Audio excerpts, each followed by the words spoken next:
네, 반갑습니다. 예정사 주지 도명입니다.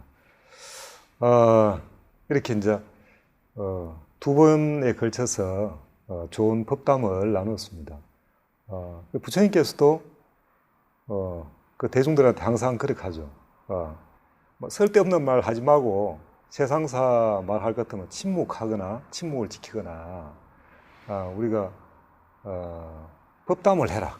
네, 좋은 진리의 말을 나누고 그렇게 해라 라고 말씀했습니다. 왜냐하면 우리 인생은 다른 게 아니고 인생은 시간이거든. 그 시간이 다 되면 이 배터리가 점점 줄어들어. 예.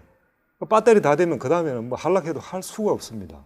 그래서 이 기간 동안에 우리가 보람되고 그런 일을 해야 되죠. 어쨌든 다 진리와 인연이 되었으니 더없이 좋은 인연이고 행복한 인연입니다. 저번 시간에 마음이란 무엇인가 이렇게 말씀을 드렸습니다만은 뭐 짧은 시간에 다 마음을 우리의 본래 마음을 말할 수도 없었으나 이 본래 마음은 어떠한 것이냐? 이름도 없고 이름 붙일 수도 없고 형상도 없다 그랬죠. 이거는 있다 없다 이거는 만들어진 게 아니니까 멸하지도 않아. 그 형상이 있어야 오는 것이 있고 가는 것이 있고 늙고 병든다 죽는다 이렇게 하는데 우리의 본래 마음은 명상, 형상도 없는 데다가 본래 생사를 벗어나 있단 말이에요. 본래 죽음이 없어. 스님, 네. 그러면 제가 지금 9년 전에 심장 수술하고 이번에 또 다시 이제 간절제 수술을 해가지고 이게 죽음을 구부러 두 번을 넘겼거든요. 그래가지고 뭐 부처님의 가표를 입어서 그런지 모르겠지만 하여튼 제가 다시 또 좀 건강히 회복되지고 있는데 제가 그 말로는 부처님께서는 생과 사가 없다 이래 하시는데 제가 이 고통 속에 살다 그 수술 받다 보니까 분명히 죽음에 대한 두려움, 삶에 대한 행복, 그게 분명히 있는 것 같은 느낌이 듭니다. 그게 어째서 그렇죠. 없다고 하는 건지 그게 좀 궁금합니다. 그렇죠. 굉장히 뭐 중요한 말씀입니다. 그러니까 부처님이나 역대 도인은 본무생사, 본래 생사가 분명히 없다 이렇게 하거든. 그런데 우리 범부들이 느끼기에는 생사가 분명히 또 있어. 그래 완전히 서로 대척점에 있습니다. 그런데 부처님이나 역대 조사 스님들이 거짓말 할 리는 없잖아요. 그래서 우리 본래 이 생명 자리, 우리의 본성은 생사 없다라고 했는데 생사 없음을 짧은 시간에 증명을 하려니 최대한 한번 해보겠습니다. 자, 본래 생사가 없다라고 하는 것은 자, 본래 형상이 있거나 태어남이 있으면 늙고 병들고 형성된 게 있으면 무너지고 이렇게 되겠죠. 그런데 우리의 본래 마음자리는 인연만 되면 그때그때 어떤 현상이 일어나. 인연만 되면 작용한다 이거예요. 그 우리가 이렇게 마음이라고 하는 것을 의식하지 않고 있다가 탁 무엇이 물체가 나타나면 보게 되고 갑자기 저 밑에 소리가 차가 지나간 다음 소리를 탁 듣게 됩니다. 인연만 되면 그때그때 이렇게 일어날 뿐이지 이것이 고정된 어떤 생이라 하든지 고정된 사락하든지 이 두 가지를 떠나 있어요. 자, 우리가 다른 사람을 보면 분명히 태어났죠. 분명히 늙어가고 그러다 병도 들고 분명히 죽어. 생로 병사가 분명히 있습니다. 이것은 우리가 외적으로 보는 그때 이렇게 잘라가 4등분해가 보는 거야. 그런데 자, 어린애가 자라난다 이렇게 하자. 그렇죠? 어린애가 자라난다 이렇게 하자. 그런데 어린애는 늙어가고 있습니다. 어린애가 늙다 이 말 들어봤나? 내가 처음 하는 거야. 어린애는 태어나서부터 그때부터 늙어가고 있어요. 그리고 그때부터 죽어가고 있습니다. 그때부터 병들고 있어. 그러니까 우리는 어린애라 하지만 그 속에 노병사가 다 있죠. 그렇죠? 그럼 우리가 내일 모레 죽는다 이렇게 해도 어때? 죽는다 이렇게 해도 아직 내 몸 세포에는 피도 돌고 새로 생겨나는 세포도 있어. 죽음을 임박해도 생이 우리 몸 속에 있는 거예요. 우리 몸 속에는 남자 속에 여성성도 있고 여자 속에 남성성도 있고 이렇게 고정되어 있지 않아요. 그래서 이 몸이 이래 자연 속에서 부모님의 그 정령을 받아가지고 태어나가 음식을 먹고 이렇게 자라와가지고 그 다음에 또 죽으면 또 자연으로 돌아가죠. 그래서 우리가 돌아갔다, 혼비백산했다, 그 다음 뭐 자연으로 돌아갔다 이렇게 얘기합니다. 그럼 분명히 맞는 거예요. 돌아갔거든. 그래서 우리가 외적으로 보이는 것으로 관념으로 보면 생도 있고 사도 있고 늙음도 있고 병듦도 있고 이게 딱 고정되어 있는데 남자도 고정적으로 있고 여자도 고정적으로 있고 이래 있는데 그 사님 지금은 상당히 많이 여성성이 지금 생길 수 있고 보살님들은 남성 호르몬들이 점점 생길 수 있고 변화할 수 있죠. 그래서 우리가 수술을 하면 성을 바꿀 수도 있습니다. 트랜스젠더가 될 수도 있어. 그러니까 이렇게 우리의 생명은 이렇게 고정이 안 돼 있습니다. 고정이 안 돼 있고 다만 인연에 의해서 변화할 뿐이죠. 변화하는 것을 우리 불교 용어로 하면 전변이라고 합니다. 전변. 변화한다 이거죠. 그래서 우리가 이렇게 어릴 때는 그 부모님의 정으로 해가지고 이렇게 합쳐져 가지고 태어나가지고 그 다음부터는 음식을 먹으면서 이렇게 커가죠. 이렇게 또 전변합니다. 그래서 몸이 점점 성장하고 해가면서 또 전변하고 그래서 끊임없이 전변, 인연, 인과, 연기 이렇게 끊임없이 변해갈 뿐이다 이거죠. 자, 예를 들어 여기 솔방울 하나 하고 소나무가 이 솔방울이 커가 소나무가 되었다. 같습니까? 다릅니까? 같다 하겠나 다르다 하겠나? 그래서 우리가 외적으로 보면 다르다 이렇게 하겠죠. 그런데 그러면 이 솔방울이 없으면 소나무가 안 되는데 우리가 아버지하고 아들은 다릅니다. 그런데 다르다 할 수 있나? 완전히 별개의 것이라 할 수 없죠. 아버지 없으면 아들 안 되는데 그럼 아들 없으면 아버지란 이름도 못 얻는데 이건 서로 상호 연관하여서 어떤 입장에서 받느냐에 따라 가지고 달라지는 것이죠. 우리 모습으로 세상을 보면 생로병사가 딱딱 끊어지고 근데 우리 생명 속으로 본질적으로 들어가면 어때요? 살아있어도 우리는 지금 계속 죽어가고 있습니다. 건강한 것 같아도 일부는 병 들어가고 있어. 그 병든 사람도 건강한 부위는 건강하거든. 그래서 우리의 생명 본질을 보면 따로 생이다, 노다, 병이다, 사가 이게 따로 있는 게 아니고 그때그때 인연에 의해 가지고 태어나는 듯 했다가 늙어가는 듯 했다가 병든 듯 했다가 죽어가는 듯 했다가 죽어가서는 또 다른 인연으로 해가지고 우리는 또 다른 몸을 받기도 하고 그래서 지옥아기 축생수라 인간 천상 육도 육치를 끊임없이 자기의 복력에 따라 자기의 인과에 따라 가지고 끊임없이 이렇게 윤회하는 거예요. 그래서 우리가 죄를 모시죠. 천도제들이 죄를 모실 때 죽고 나서 아무것도 없는데 그러면 죄를 모시나? 아니거든. 우리가 이 몸을 잃어도 또 다른 미시한 몸을 가질 수도 있고 또 그 기간이 지나면 자기의 인연에 의해 또 다른 몸을 받죠. 그렇기 때문에 우리 생명 본질로 보면 어때요? 우리의 본성은 끊임없이 인연과 조건에 의해서 인연과 조건만큼 현상이 내 엄만큼 사람도 됐다가 축생도 됐다가 천상에도 갔다가 이렇게 끊임없이 변화하기 때문에 우리의 생명 본질은 생이다 사다 하는 게 없는 거예요. 그러니까 우리 생사라고 하는 것은 우리의 본성 위에서 일어난 어떤 현상이다 이거죠. 그러니까 커다란 바다의 파도 위에서 파도가 한번 탁 치면 어때? 바다에서 탁 바람 불어가 물결이 팍 치면 이거 파도라 이렇게 하지. 그래갖고 위에서 또 이제 탁 하나의 물방울이 튀면 물방울이 이렇게 합니다. 그런데 이 태양과 파도와 물방울은 다른 것이 아니죠. 이것이 거기에서 어떤 인연과 조건에 의해서 분리되거나 했을 때 각각의 다른 이름을 얻지만은 본질은 어때? 거기 다시 떨어진다 아이가. 파도가 계속 파도로 있고 물방울이 계속 물방울로 있는 게 아니고 바다에서 정발해가 수증기도 되고 거기 비도 내리고 이렇게 하지만은 끊임없이 순환하죠. 그러니까 이름이 파도다, 이름이 구름이다, 이름이 비다 이렇게 하지만 본질은 어떠노? 다른 게 아니죠.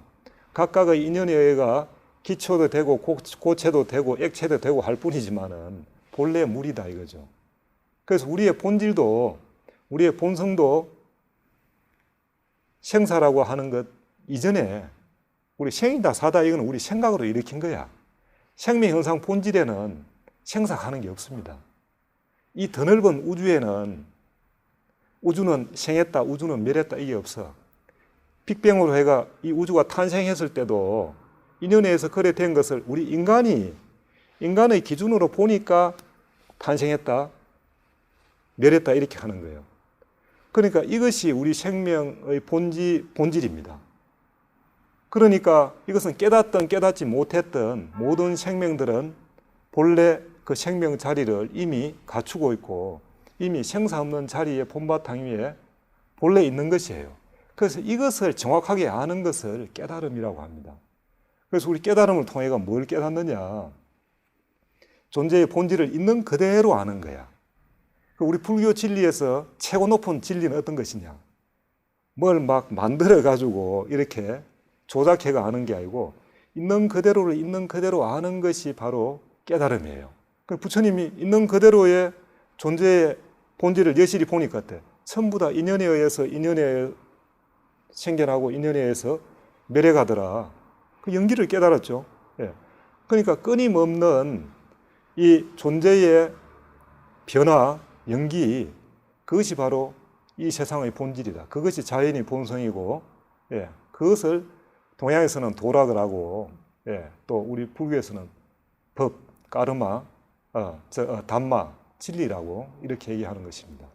그러니까 깨달음이라고 본래 특별한 것이 아니고 깨달음이라고 하는 것은 존재의 본질과 그것이 일으키고 인연과 조건에 의해서 일어나고 있는 현상을 있는 그대로 아는 것을 우리가 깨달음이라고 하는 거예요. 그러니까 부처님이 영원히 살고자 해가 출가했죠. 죽음이 두려워서. 그런데 부처님이 그걸 포기하셨어. 왜? 부처님이 신통도 있고 여러 가지 특이 공덕을 다 갖추었지만은 부모로 해가 받아온 이 몸이 영원히 생존할 수가 없어. 영원히 생존할 수가 없기 때문에 그 자체가 망상이다 이거예요. 부처님 당시에도 오래 사는 신선들도 있고 이랬단 말이에요. 근데 부처님은 80살밖에 안 살았습니다. 요즘 나이로 보면 뭐 평균 나이밖에 안 되죠. 당대에는 그래도 당시 나이로 보면 굉장히 고령이셨어. 네. 그런데 부처님이 더 안 사신 것은 막 제자들이 간청을 해도 이 세상에 형성된 것은 영원한 것이 없다. 그리고 열애가 이미 법을 다 쓰라고 진리를 쓰라고 제도할 사람 다 제도하고 했는데 여기서 더 이상 머무는 것은 별 의미가 없다. 그 자칫하면 부처님 계속 머물고 있으면 그 제자들이 공부하겠나 안 하겠나? 부처님 계속 있는데 언제든지 다음에 하면 되지 이런 마음을 내는 거예요. 그래서 우리가 어떤 한정된 시간이라는 것은 이건 굉장히 어떤 핸디캡도 있지만은 우리 인생이 한정되어 있기 때문에 그 시간 안에 뭔가를 해야 되는 거예요. 그 깨달음을 얻지 못하는 몇 종류의 그 종류 중에 하나가 장수천, 수명이 죽지 않고 뭐 안 죽는 건 아닌데 아주 오래 사는 그 천상세계가 있단 말이에요. 그 장수천은 못 깨달아. 왜? 내일 하면 되거든. 모레 하면 되거든. 지나고 보면 어때? 거기 만약에 급생을 산다 해도 급이라 해도 한계가 있죠. 10급이라 해도 한계가 있고 100급이라 해도 한계가 있는 거예요. 예. 우리가 인생을 이렇게 쭉 살아왔지만 돌아보면 어떻습니까? 한참이지. 10년, 50년도 돌아보면 한참이에요. 예. 그래서 부처님이 더 이 세상에 안 묵으셨는 거야. 그리고 이미 부처님은 제도해야 될 인연을 다 제도했다. 마지막에 그렇게 하시잖아. 나에게는 숨겨둔 서성의 주먹이 없다. 옛날 스승들도 뭐 이랬다. 꼬불 쳐놓은 모양이라. 그러니까 이거는 비법이다. 노래가 안 가르쳐주고. 세상에 그런 게 많죠. 그리고 막 자식한테도 안 가르쳐주는 게 죽을 때 다 돼가지고 이제 물려주고 이런 것도 있단 말이에요. 근데 부처님은 이미 모든 것을 삼법인 사성제 8정도 그 설한 것이 청기누설 다 한 거예요. 우리 불교에는 불교의 요 핵심 가르침에는 숨기고 이런 게 없습니다. 있는 그대로 있는 그대로를 있는 그대로 말씀하신 것이 바로 부처님 말씀이고 그 연기, 삼법인 사성제 이런 것들이 전부 다 삼법인 이런 것들이 다 있는 그대로의 모습을 있는 그대로 말씀하신 것이다. 우리 거사님은 진짜 제가 알기로도 참 큰 수술을 2번이나 하고 생사가 왔다 갔다 하고 그랬는데 그래도 참 절에 열심히 오시고 기도하시고 또 제가 뭐 필요한 일이 있어가 도움을 요청하면 언제든지 와 기꺼이 도움을 주시고, 이런 것들이 그 사님한테는 굉장히 또 복을 짓는 인연이 되었을 겁니다. 기복이 아니고 작복이라 그랬죠. 예. 그래서 그런 것들이 또 이제 그 사님한테는 좋은 인연을 지어줬고, 그러나 그 사님이 서로 만약에 그 큰 병이 들어가지고 수술 중에 만약에 내가 막 돌아가셨다, 죽었다. 내 몸이 죽었다 해서 나의 본성이 죽는 것이 아닙니다. 내 몸이 죽었다고 해서 나의 생명, 그 본원에 거는 자리, 소위 우리 본성이라고 하는 그것이 소멸하거나 변하거나 하는 게 아니다 말이에요. 그래서 우리 본성은 언제나 어떠하다? 여여하다. 그 여여정사 아닙니까? 여여하다. 앞도 그렇고 뒤도 그렇고 언제나 같고 같다. 근데 모습으로나 이름으로나 같고 같은 게 아니고 모습 없고 이름 없는 것으로 같고 같다. 그러나 그 작용이 어때? 인연과 조건이 되면 언제나 그 인연과 조건만큼 현상이 1%의 오차, 0.1%의 오차도 없이 정확하게 발생한다. 이게 연기의 법칙이죠. 그래서 이게 여여한 법칙이라. 그래서 우리가 이제 이런 생명 본원에 대해서 알아야 내가 죽은 후부터 좀 안심할 수가 있습니다.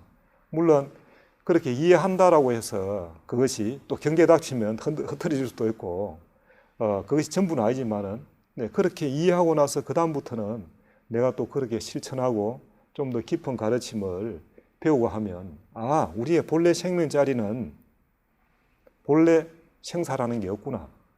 생이닥하든지 사락하든지 이것은 인간이 바깥으로 변하는 모습을 딱 끊어가지고 그것을 관념화해서 이름 붙인 게, 명사화해가 이름 붙인 게 생이다, 사다 이래 돼 있는 거예요. 그래서 실제로 이거는 다구, 그렇죠. 이거는 차자 이렇게 합니다. 이것은 탁자 이렇게 하고 이렇게 하는데 본래부터 이렇게 이름을 얻은 것이 아니죠. 누군가가 이렇게 이름을 붙인 것이고, 이거 가만히 놔둬도 지금도 계속 이것은 변화하고 있습니다. 그래서 끊임없이 이렇게 변화하고 작용한단 말이죠. 그리고 이게 지금은 이렇게 차 도구가 되어 있지만 어떻습니까? 처음에는 흙이었죠. 흙과 물과 불과 바람과 여러 가지 인연들이 이어져 가지고 장인의 손을 거쳐 가지고 만들어져 가지고 다구로서 이렇게 이름을 넣고, 그리고 이것으로 이제 영혼이 또 다구로 있느냐? 나중에 깨지기도 하고 변하기도 하고, 그리고 이건 나중에 이제 좀 생채기가 생기면 여기에 흙을 좀 담아 가지고 여기에 꽃을 하나 심을 수도 있고, 그러면 여기 화분이 되겠죠. 그래서 이것도 화분도 쓰다가 또 나중에 시간 더 지나면 또 자연으로 돌아가겠죠. 이렇게 영원한 것이 없다라고 하는 것이죠. 그러나 자, 형상은 영원하지 않아도 이 본성이, 흙의 본성이라고 하는 건 어떠노? 그대로 있죠. 그래서 우리의 모습은 변화하고 또 우리는 늙어가고 또 병도 들 수 있고 죽고 하지만 우리의 본래 생명 자리는 그런 생사를 이미 벗어나 있다. 그래서 부처님이 그걸 확실히 이제 깨닫고 나서는 이 몸을 더 영원히 오래 살라고, 왜 부처님 몸은 건강 불개지신이기 때문에 신통 쓰면 훨씬 더 수명을 늘릴 수 있단 말이에요. 그래서 그럴 필요가 전혀 없었던 거죠. 왜? 본래의 생명 자리에 대한 그 확실한 깨우침이 계셨기 때문에. 그래서 우리가 살아갈 때 늘 불안합니다. 내일을 걱정하고 내가 늙어가는 것도 두렵고 그 다음 내 재산이 줄어드는 것도 두렵고 여러 주위의 인연들이 멀어지는 것도 두렵고, 이렇게 이래 두려워하는 이유의 그 뿌리를 찾아가면 어디로 가느냐? 전부 다 죽음을 두려워하는 것으로, 또 반대로 생존을 하기 위해서 집착하고 있는 거예요. 우리가 뭐 다 직업 가지고 돈 벌잖아. 왜 봅니까? 좀 더 나은 돈을 벌어서 좋은 집을 사고 좋은 차를 사고 좀 더 안락하고, 그래서 안락하고 편안하게 함으로 해가지고 내 생존력을 높이는 것, 건강하고 장수하고 오래 사는 것, 그게 목적이잖아. 근데 아무리 장수를 한다 해도 1000살, 10,000살 살 수 없잖아. 그렇죠? 그래서 우리가 한계는 한계대로 이 몸이라 하는 건 영원할 수가 없어. 근데 아무리 기술이 좋아지고 이래가 뭐 인공피를 만들고 머리를 뗐다 붙였다 이래 해도 영원할 수가 없거든. 근데 우리는 과학이라는 또 다른 미신에 속아가지고 유전자를 변형하고 줄기세포를 웃자고 하면 영원히 살 것처럼 이렇게 착각을 합니다. 예. 전혀 그렇지 않다. 우리의 생명으로 이렇게 형성되어 가지고 나타난 것은 끝내는 미래 갈 수 없다. 그러나 이걸 그러면 뭐 어차피 죽어가게 막 쓰라? 그게 아니죠. 예. 이 몸을 받아서 잘 관리하고 우리가 보람되고 좋은 또 행복한 인생을 살 수 있게끔 그렇게 이걸 잘 활용하고 잘 건수해라. 그 영원하진 않아. 그래서 우리가 다 전세에 살고 있습니다. 알고 보면 전부 다 자기 집인 줄 아는데 예. 진정한 자기 집이 아니다. 예. 그래서 진정한 자기 집, 진정한 자기 고향은 부처님 진리를 통해서 우리의 참나, 그 본원의 생명 자리를 찾아가야 이제 진짜 고향에 가고 진정한 자기 집으로 가는 거예요. 자, 그래서 우리가 깨달음 이렇게 하면 굉장히 깨달음을 어리게 생각했잖아. 근데 그렇지 않습니다. 깨달음이라 하는 것은 저 하늘 위에 있거나 특별한 사람들만 머리 억수로 좋은 사람들만 하는 게 아니고 깨달음이라 하는 것은 우리 생명 현상의 본질을 있는 그대로 보고 잘 관찰하는 지혜를 가지고 하나하나 잘 살펴보면 우리도 충분히 하나하나 이해할 수 있고 또 아는 만큼 편해지고 자유로워지고 행복할 수 있다라고 하는 것이죠. 그래서 우리가 지혜롭고 행복하게 사는 데는 지혜가 없으면 안 된다. 돈만 많아서도 안 된다. 지혜가 있어야 좋다 이거죠. 예. 자, 그래서 앞으로 지혜 공부, 마음 공부를 꾸준히 그리 하시고 또 복 짓는 것도 게을리해서는 안 된다. 이 복과 지혜가 함께 구족되었을 때 부처님, 양족존이 되는 것이죠. 그래서 우리가 부처님을 더욱 존경할 수 있게 됩니다. 자, 모두 다 이차인용 공덕으로 필경에는 모두 부처님 되십시오.